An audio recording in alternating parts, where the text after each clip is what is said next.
সংসার সুখের হয় রমণীর গুণে। আসসালামু আলাইকুম এভরিওয়ান, কি অবস্থা সবার? আশা করছি সবাই ভালো আছেন। জান্নাত ফ্যামিলি থেকে আমি আবারও হাজির হয়ে গেলাম নতুন আরো একটি ব্লগ। শুরুতেই বলেছিলাম সংসার সুখের হয় রমণীর গুণে। আসলে গৃহিণীদের যদি কোনো গুণ না থাকে তাহলে সেই সংসার কোনো সুখের হয় না। প্রতিদিনের মতো নতুন আরো একটি ব্লগ নিয়ে আপনাদের সামনে হাজির হয়ে গেলাম। সকাল সকাল উঠে আগে নাস্তা রেডি করে নিচ্ছি, রুটি আলু ভাজি বাচ্চাদের জন্য আর আমাদের জন্য। আগে সেদ্ধ রুটি বানিয়ে নিলাম আর আলু ভাজি করে। ভাজিটা শুধু আলু না, বিভিন্ন ধরনের সবজিও রয়েছে।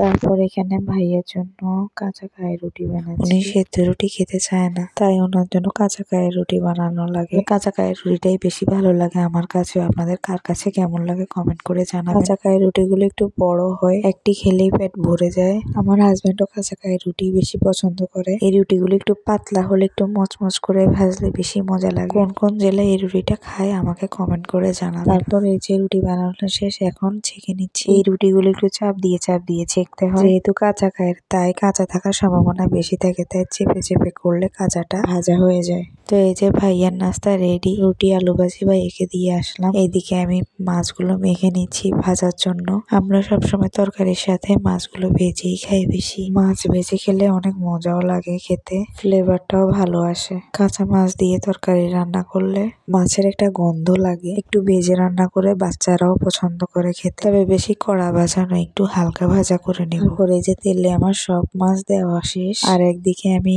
পেঁয়াজগুলো কুচি করে রাখলাম রান্না বসানোর জন্য। তরকারি রান্না বসানোর ক্লিপটা নেওয়া হয়নি। রুমে এসে দেখি ছেলে ঘুম থেকে উঠে গিয়েছে। উঠেই আমাকে আম আম বলে ডাকছে।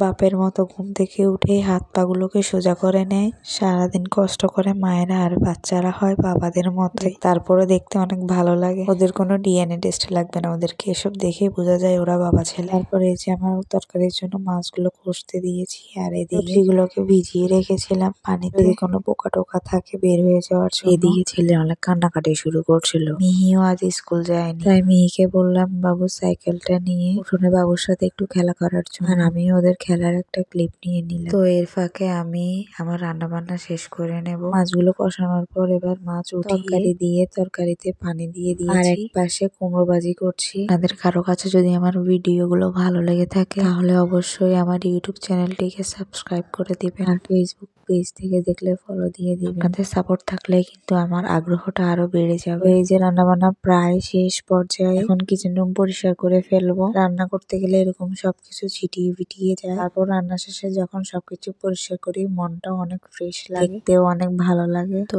এভরিওয়ান, আজকে এই পর্যন্তই। সবাই ভালো থাকবেন, আমার জন্য দোয়া করবেন। আল্লাহ হাফেজ, আসসালামু আলাইকুম।